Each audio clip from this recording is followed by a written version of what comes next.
How to Live on 24 Hours a Day by Arnold Bennett. Chapter 7. Controlling the Mind. People say, one can't help one's thoughts. But one can. The control of the thinking machine is perfectly possible. And since nothing whatever happens to us outside our own brain, since nothing hurts us or gives us pleasure except within the brain, the supreme importance of being able to control what goes on in that mysterious brain is patent. The idea is one of the oldest platitudes, but it is a platitude whose profound truth and urgency most people live and die without realizing.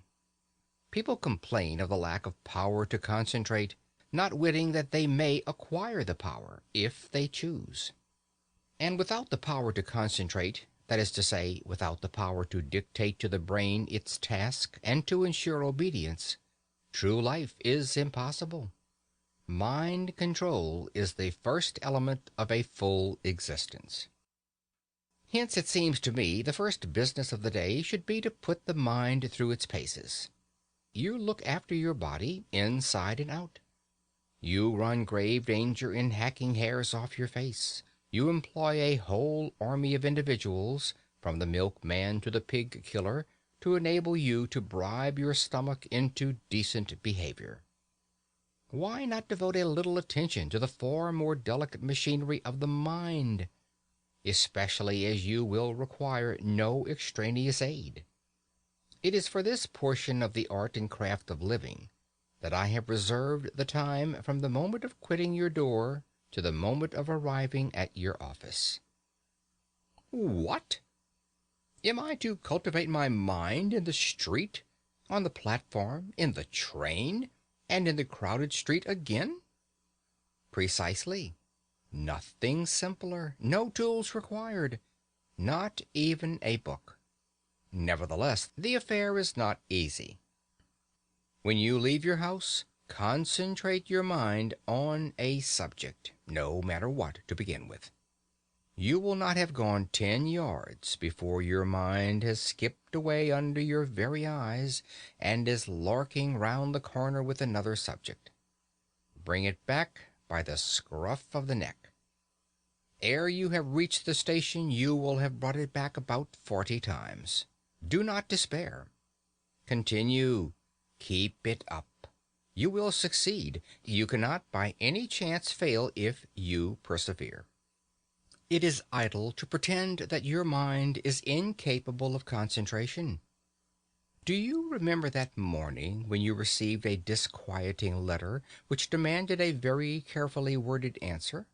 How you kept your mind steadily on the subject of the answer, without a second's intermission, until you reached your office, whereupon you instantly sat down and wrote the answer? That was a case in which you were roused by circumstances to such a degree of vitality that you were able to dominate your mind like a tyrant. You would have no trifling. You insisted that its work should be done, and its work was done.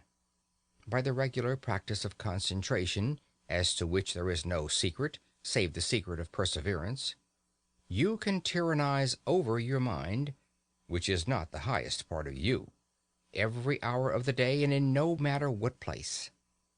The exercise is a very convenient one.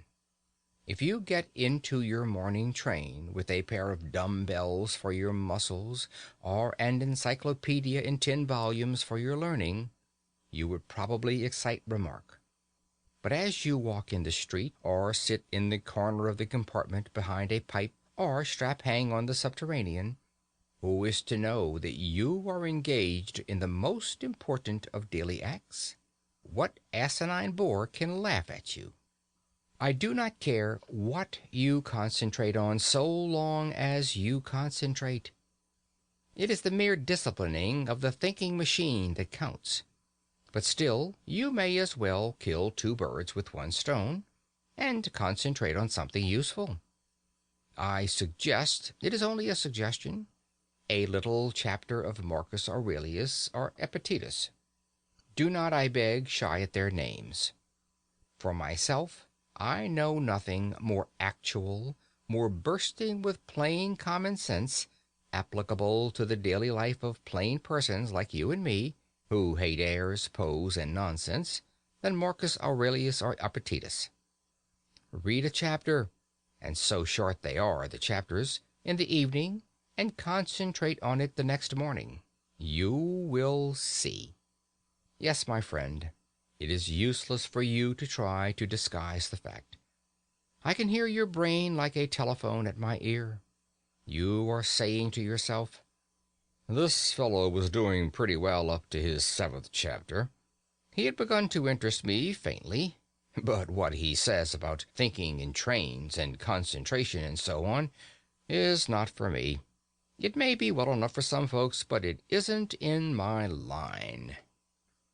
It is for you, I passionately repeat. It is for you. Indeed, you are the very man I am aiming at. Throw away the suggestion, and you throw away the most precious suggestion that was ever offered to you. It is not my suggestion. It is the suggestion of the most sensible, practical, hard-headed men who have walked the earth. I only give it to you at second hand. Try it. Get your mind in hand, and see how the process cures half the evils of life, especially worry, that miserable, avoidable, shameful disease, worry. End of chapter 7.